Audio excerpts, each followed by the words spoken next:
Hello friends, नमस्ते। कैसे हैं आप सब? मैं ठीक हूँ, आशा करती हूँ आप सब भी ठीक होंगे। आज अभी दोपहर का वक्त है और मैं खाना बना रही हूँ। क्योंकि आज वो है ना अमावस्या, मौनी अमावस्या। इसलिए हम लोग अमावस्या के दिन मतलब पितरों के लिए टिफ़िन बना के देते हैं, खाना, खीर पूड़ी सब्जी वगैरह।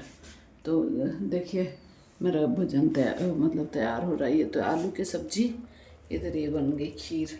आटा मैंने लगाया है। हालांकि पूड़ियों का आटा मैं थोड़ा कम ही लगाती हूँ, क्योंकि ना मतलब कि कोलेस्ट्रॉल रहता है ना, और कोलेस्ट्रॉल है चूँकि मुझे, तो मैं मतलब सादी रोटी खाना पसंद करती हूँ विदाउट घी। थोड़ा बहुत घी भले ही चला लो, लेकिन मतलब तली हुई पूड़ी तो थोड़ा इग्नोर ही करती हूँ फ्रेंड्स। ऐसे ही है। और क्या बोलते हैं, आज मौनी अमावस्या है, तो मौनी अमावस के दिन प्राय वैसे मौन रहते हैं, लेकिन हम लोगों के तो सुबह से उठते ही इन्होंने कहा कि आज मौनी अमावस्या है, थोड़ा चुप मतलब कि कम बोलेंगे या फिर मौन रहेंगे। बोले ठीक है।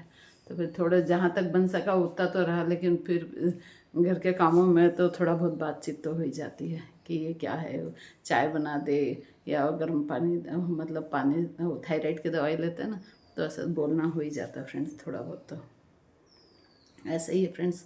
और क्या बोलते हैं, अब देखिए मैं वहाँ कल जाऊँगी मेरे पीहर, तो देखिए मैंने तैयारी शुरू कर दी।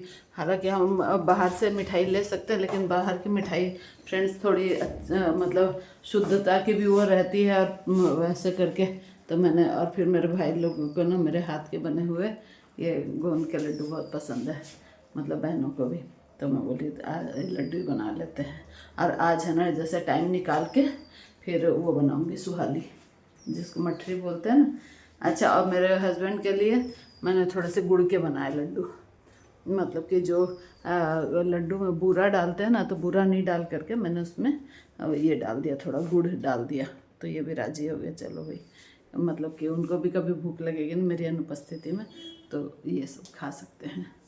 ऐसे ही फ्रेंड्स। और क्या बोलते हैं, ये मौनी अमावस्या का तो ये महत्व है कि विष्णु जी के लिए, मतलब किस देवता का पूजन किया जाता है, तो विष्णु भगवान का। और इसमें मौन रहने की मतलब महत्ता बताई गई है। और इस दिन का मतलब जैसे मैंने इनसे पूछा या फिर उसमें गूगल में भी सर्च किया थोड़ा, तो आज के दिन गंगा जी का पानी अमृतमय हो जाता है, मतलब कि अमृत के समान रहता है आज के दिन। वैसे तो गंगा जल तो पवित्र नदी है, गंगा तो होता ही है, लेकिन आज के दिन विशेष मतलब, और इसीलिए आज के दिन वो स्नान करना, गंगा जी में स्नान करना पवित्र स्नान माना जाता है। और ये क्या बोलते हैं इसमें, और इसको ना माघी अमावस्या भी बोलते हैं, मतलब आज के दिन को माघी अमावस्या। ऐसा ही है फ्रेंड्स। और अब यही है कि क्या बोलते हैं, फिर वहाँ जाने की अब जब सब तैयारी कर रही हूँ। आज मैं पूरी पैकिंग, सूट सिलने दिया मेरे को। मैं क्या अभी तक है ना वो वाले वूलन सूट आते हैं ना जो कि सर्दियों में पहनते हैं, तो वो मैं नहीं मतलब नहीं पहनी थी आज तक एक भी। तो अभी कश्मीरी एक आया था बेचने के लिए, ये ऐसे पोटली सी गठरी से बना के आते हैं नीचे, तो उसमें तो मैंने एक सूट का कपड़ा पसंद आया तो वो ली, और शॉल वगैरह भी ली मैंने। तो सूट सिलने दिया, और वो बोलती अभी तक सिला नहीं। मैं बोली मैं कल जाऊंगी, तो लच्छा भाभी कल है ना 6 बजे तक दे दूँगी। मौली ठीक है, ज़रूर से दे देना। तो बोली अच्छा ठीक, दे दूँगी। तो और ऐसे ही फ्रेंड्स, तो उससे कश्मीरी से मतलब शॉल ले रहा था, तो ऐसे बातचीत चल रही थी, तो और भी लेडीज़ लोग थी। तो मैंने उनसे पूछा, बोले भैया आप इंडियन हो या कश्मीरी? तो वो उसने बहुत अच्छा जवाब दिया। बोले जैसे आप लोग राजस्थानी हो, है ना, और लेकिन पहले ने वो बोला हम इंडियन हैं, है ना। तो फिर बोला पहले इंडियन फिर कश्मीरी। मौली हाँ, ये बात बहुत अच्छी। बोले जैसे आप लोग पहले इंडियन हो फिर राजस्थानी हो, वैसे हम लोग पहले इंडियन फिर राजस्थान मतलब कश्मीरी। मैं बोली हाँ, ये बहुत अच्छी बात बोली आपने। तो ऐसे ही है।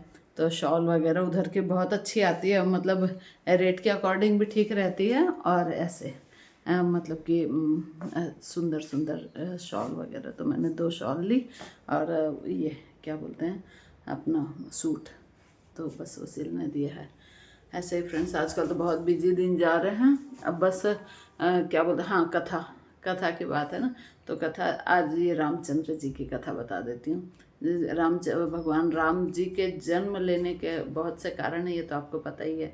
क्यों? क्योंकि उन दिनों मतलब त्रेता युग में इनका बहुत आतंक बढ़ गया था फ्रेंड्स, कि इनका राक्षसों का। और वो लोग क्या करते थे कि है ना, जो भी मुनि ऋषि मुनि होते थे और वो पूजा करते थे ना, यज्ञ हवन करते, तो हवन से होता क्या फ्रेंड्स, जब अपन हवन में आहुति देते हैं ना देवताओं के नाम की, तो उनको ताकत मिलती है। तो इसीलिए बोलते हैं कि धर्म कर्म में मतलब कि वो संलग्न रहना चाहिए अपने को।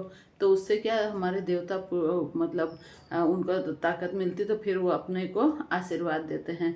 और जिन जिन देवताओं की हम पूजा करते हैं वो देवता हमको इच्छित मतलब इच्छित फल प्रदान करते हैं, है ना।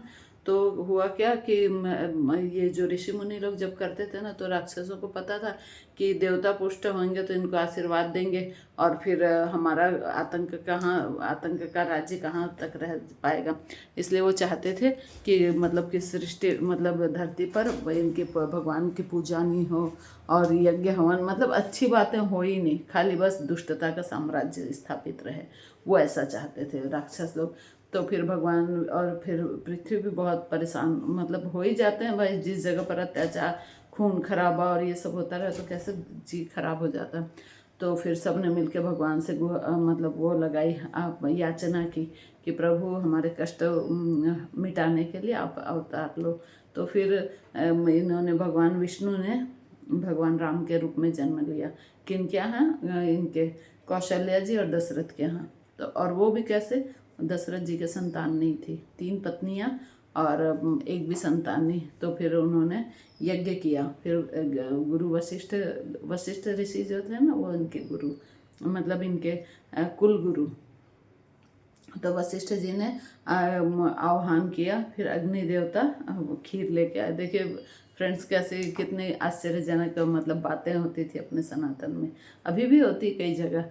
तो वो खीर लेके आए, बोले रानियों में बराबर बांट दो। तो अब सोचो खीर का तो 3 रानियाँ, तो कौशल्या जी को एक भाग दिया गया और एक भाग कैकेयी जी को दिया गया, है ना। और सुमित्रा चूँकि छोटी थी, है ना, या फिर बीच की रही होंगी जैसे भी। तो उन दोनों रानियों ने क्या किया, अपना अपना आधा आधा हिस्सा फिर उनको दे दिया, कि उनको सुमित्रा जी को। तो कौशल्या जी के तो भगवान राम हुए, और इनके कैकेयी के भरत, और सुमित्रा ने चूँकि 2 भाग खाए थे तो उनके लक्ष्मण और शत्रुघ्न। ऐसे करके फ्रेंड्स चार पुत्र उत्पन्न हुए भगवान इनके राजा दशरथ के। और फिर बाद में तो आपको पता ही है कि राम जी ने कैसे कैकेयी के माध्यम से इनको जाने मिला। तो ये सारी जो भी अपने जीवन में घटता है, जो भी संसार में घटता है ना फ्रेंड्स, वो सारा विधाता के मतलब उसमें। और अपन कैकेयी को बुरा बता देते हैं कि कैकेयी ऐसी थी, और कोई कैकेयी नाम नहीं रखेगा और ऐसा ऐसा। वो कैकेयी अच्छी थी, लेकिन वो विधाता के जो उन्होंने रच रखा था, तो इसलिए उनको निमित्त बनाया गया था। तो फिर भगवान राम जंगल में गए, मतलब सीता जी से शादी हुई, उन जंगल गए, और फिर उन्होंने रावण का संहार किया। तो सारी चीज़ अच्छा, शूर्पणखा के बारे में एक मतलब रहस्यमयी बात ऐसे जान पड़ी कि शूर्पणखा ने अपने भाई को मरवाया था, रावण को। ये वाल्मीकि रामायण में एक बार हमारे इनसे चर्चा हो रही थी, तो बता रहे थे, बोला कि इनके पति थे, शूर्पणखा के पति का नाम मैं शायद भूल रही हूँ। तो वो मतलब कि उनको रावण ने मृत्यु दंड दे दिया था या फिर मार दिया था। तो और बोलते हैं ना कि पति के मतलब पत्नी के सामने यदि पति को कोई मारे तो फिर वो मतलब अच्छा नहीं लगता है उसको, मतलब बहुत दुख होता है, वो अंदर अंदर से उनको मतलब बद्दुआ देती है इस टाइप से। तो फिर ऐसा कहा जाता है कि किसी क्या कारण रहा होगा, मेरे को तो पता नहीं अभी ठीक से। तो लेकिन तो उन्होंने कसम खाई थी कि मैं मतलब इनका पूरा वो करूँगी। तो बोलते हैं जिस दिन रावण मरा ना, तो पूरे नगर में तो हाहाकार मच रखा था, ऐसे रोना पीटना। और शूर्पणखा वो दिवाली मना रही थी, उनके घर में दिए जल रहे थे और वो बहुत उल्लास मना रही थी। अब क्या पता कैसे, मतलब हर ग्रंथ में अलग अलग कथाएं मिलती फ्रेंड्स। तो अपन भी थोड़ा सा वो हो जाते हैं कंफ्यूज कि कौन सी बात सही है और कौन सी क्या ऐसे। अच्छा, रावण के भी ना एक तपस्विनी थी, तो उनका तो क्या नाम मैं भी थोड़ा भूल रही, वो भी जैसे उसमें तपस्या कर रही थी, तो रावण आकाश मार्ग से जा रहा, बोला इतनी सुंदर स्त्री तो मेरे महल में होनी चाहिए, और उनको बोला कि भाई चलो मेरे महल, तो वो नहीं जाए, तो उनके मतलब बाल पकड़ के उसने खींचे, किसने, रावण ने। तो उन्होंने मतलब श्राप दिया कि एक स्त्री ही तुम्हारे कुल के नाश का कारण बनेगी। और कहते हैं फ्रेंड्स कि है ना, औरत को कभी, वैसे तो मारना तो चाहिए ही नहीं, है ना, हाथ उठाना औरत पे मतलब बहुत ही खराब बात है, लेकिन फिर भी, और बाल पकड़ के तो बिल्कुल नहीं मारना चाहिए। बाल यदि किसी औरत के पकड़ लिए किसी ने, तो फिर मतलब बहुत ही मतलब ख़राब बात है, और है ना, फिर उसका दंड उनको बहुत ज़्यादा भुगतना पड़ेगा। आप ये भी देख सकते, मतलब आपने सुना है ना कि महाभारत में द्रौपदी के बाल पकड़े थे किसने, ये दुशासन ने, है ना, और फिर उनके बाल पकड़े, और फिर ये तपस्विनी जो थी, इनका क्या तो नाम था, तो उनके बाल पकड़े रावण ने, तो रावण को भी मतलब कि अपने पूरे उसके कुल का विनाश हो गया। इसलिए मतलब, और हमारे धर्मशास्त्र में कहा भी गया है, हालांकि औरतों के भी कई मामलों में गलती रहती है, तो उनसे भी यही निवेदन है कि अपने मतलब भावनाओं पे वो रखें, और हम ऐसा कोई काम ना करें जिससे कि पुरुष वो हो जाए, क्रोधित हो जाए, इस टाइप से। तो और फिर क्या बोलते हैं, उसके बाल पकड़ के कभी नहीं मारना चाहिए, मतलब वैसे तो मारना तो चाहिए ही नहीं, बहुत ही गंदी बात है, लेकिन फिर भी ना उसके बाल नहीं छूने चाहिए, ऐसा बोला गया। ठीक है फ्रेंड्स, आज मैं देखिए बाज़ार गई थी सुबह दूध लेने, तो इनको कहा तो ये तो थोड़ा बिजी थे, तो मैं ही गई थी दूध लेने। तो देखिए ये गोभी और ये सारी चीज़ें, इतनी हरी हरी सब्जियां, पालक। और अभी देखिए आप लोग भी सोच रहे होंगे कि मेरे घर में पालक बथुआ ये सब नहीं बन रहा है, तो मैं बिज़ी थी इसलिए नहीं बना पा रही थी। ठीक है फ्रेंड्स, बाय, टेक केयर, मिलते हैं नेक्स्ट वीडियो में।